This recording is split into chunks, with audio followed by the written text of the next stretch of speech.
Radio Pays, en partenariat avec Aldis, vous propose le Zoom. Aldis, l'énergie aux couleurs de la Guyane.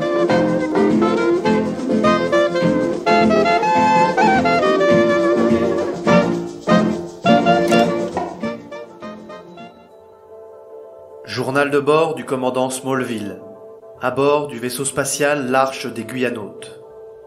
Nous sommes partis dans l'espace depuis la Guyane il y a maintenant 10 ans. Le moteur de l'Arche fonctionne toujours et uniquement grâce à nos réserves d'Awara.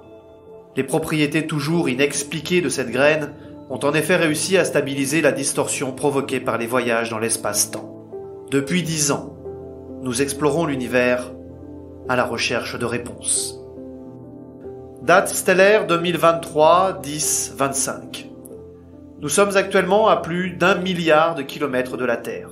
Et alors que nous quittions la semaine dernière la zone d'influence de Jupiter, nous avons capté un message du centre de contrôle de la Guyane.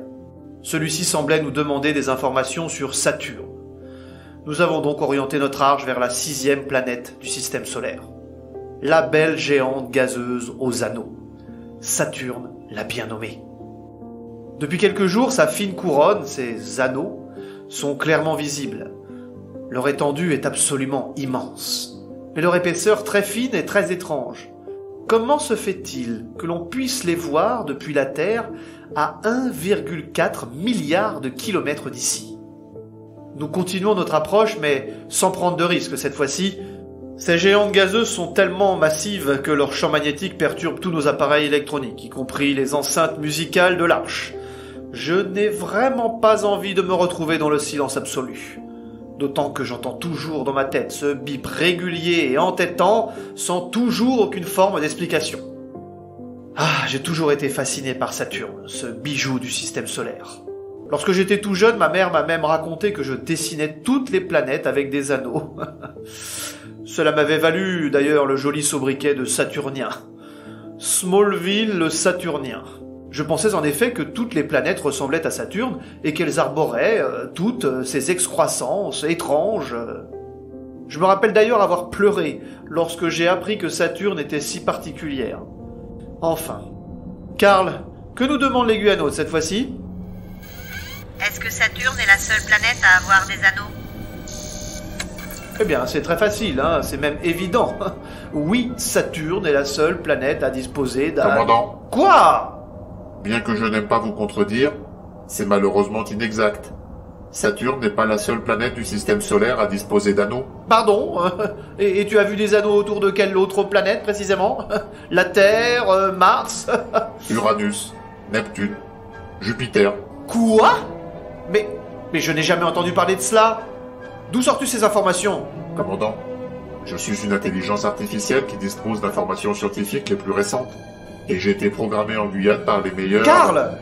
Épargne-moi ton ego de four à pizza, s'il te plaît, Bon, et donc il y aurait des anneaux sur plusieurs planètes. Il me semblait bien n'en avoir vu que sur Saturne, Commandant, les anneaux de Saturne sont bien visibles car ils sont très riches et composés principalement de glace particulièrement réfléchissante pour la lumière du soleil. On les voit donc distinctement depuis la Terre.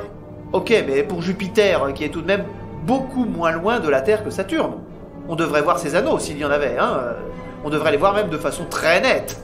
Et on ne voit rien. Vous avez raison, commandant. Eh oui, comme toujours. Les anneaux de Jupiter sont beaucoup moins visibles que ceux de Saturne. Moins visibles ? Ils sont composés principalement de poussière, et il y en a beaucoup moins que la glace qui forme les anneaux de Saturne. Moins de matière que les anneaux de Saturne ? Ok, mais pourquoi Jupiter est quand même beaucoup plus grosse que Saturne. Elle devrait avoir donc plus de matière autour d'elle par gravité, n'est-ce pas ? Oui, commandant. Mais Jupiter dispose de plusieurs lunes très massives comme Ganymède ou Europe qui ont certainement absorbé toute la matière environnante, empêchant ainsi la formation d'anneaux massifs. Ah oui, je vois. Mais alors, ces anneaux, ils se forment comment au final ? Il y a plusieurs hypothèses. Les anneaux de Saturne, par exemple, sont plutôt jeunes. Ils ont donc possiblement été formés par un choc ou par la dislocation d'une ou plusieurs lunes autour de Saturne.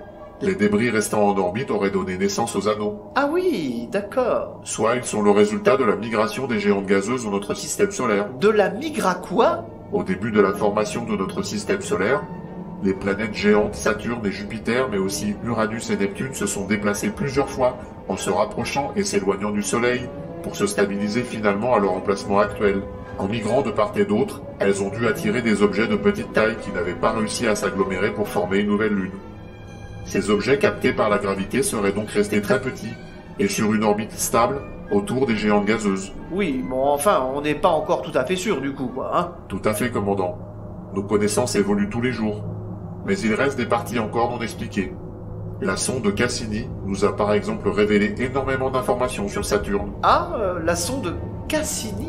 Mais Cassini, c'était un astronome de... L'Observatoire de Paris, commandant. C'est lui qui a envoyé l'astronome Richer en Guyane. Ah oui, je me souviens. Et donc c'est maintenant que tu me dis qu'il y a une sonde...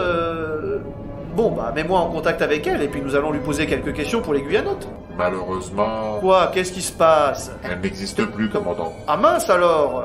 Oh, quel dommage. Que s'est-il passé? Elle s'est perdue? Non, commandant. Ce sont les ingénieurs de la NASA qui l'ont volontairement envoyé s'écraser sur Saturne en septembre 2017. Mais ils ont perdu la tête ou quoi? Ils fabriquent des sondes kamikazes maintenant? Pas vraiment, commandant. La sonde Cassini a travaillé durant 20 ans autour de Saturne, et elle a révélé les plus belles images que nous avons aujourd'hui. Mais en 2017, elle n'avait presque plus de carburant. Et comme elle a révélé la présence d'un océan d'eau salée pouvant abriter la vie sur Encelade, une des lunes de Saturne, il a été décidé de détruire la sonde, pour ne pas risquer de contaminer une éventuelle forme de vie. Mais c'est de la science-fiction ce que tu me dis là, hein? On se croirait dans Alien, là. On pourrait donc contaminer des autres planètes, là, hein? Tout à fait, commandant. Malgré toutes les précautions qui sont prises, nos sondes peuvent contenir des formes de vie microbienne résistantes. Si nous découvrons la vie un jour sur une autre planète que la nôtre, il ne faudrait pas que ce soit nous qui l'ayons introduite. Mais Saturne alors, la sonde Cassini qui s'est crachée dessus, ça ne l'a pas contaminé? Saturne est composé principalement d'hydrogène sous forme gazeuse et liquide. La sonde a été entièrement détruite par combustion lorsqu'elle est entrée dans son atmosphère. Elle s'est vaporisée comme le ferait une petite météorite en entrant sur Terre. Eh bien nous voilà rassurés alors. On ne va pas contaminer l'espace. En tout cas pas avec cette sonde, hein. Bon, dis-moi, j'aimerais bien observer de près cette lune dont tu m'as parlé là, en salade... Encelade, commandant. Oui, c'est ce que je disais, hein. Commence la procédure d'approche et en même temps lance l'enregistrement du rapport de mission. Saturne est la deuxième planète la plus grosse du système solaire. C'est une planète géante, gazeuse, comme Jupiter. Elle dispose également de son propre système avec plusieurs satellites ou lunes qui gravitent autour d'elle comme Titan et Encelade entre autres.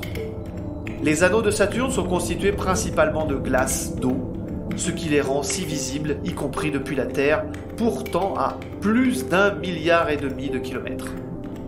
Des sondes envoyées vers Saturne ont permis de répondre à de nombreuses questions, mais en ont soulevé également de nouvelles, notamment sur Encelade et Titan, les deux plus importantes lunes de Saturne.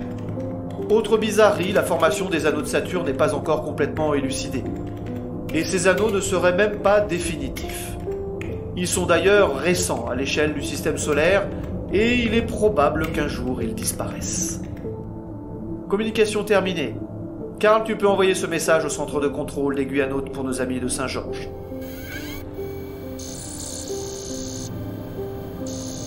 Journal de bord du commandant Smallville, à bord du vaisseau spatial l'Arche des Guyanotes. Depuis 10 ans, nous explorons l'univers à la recherche de réponses.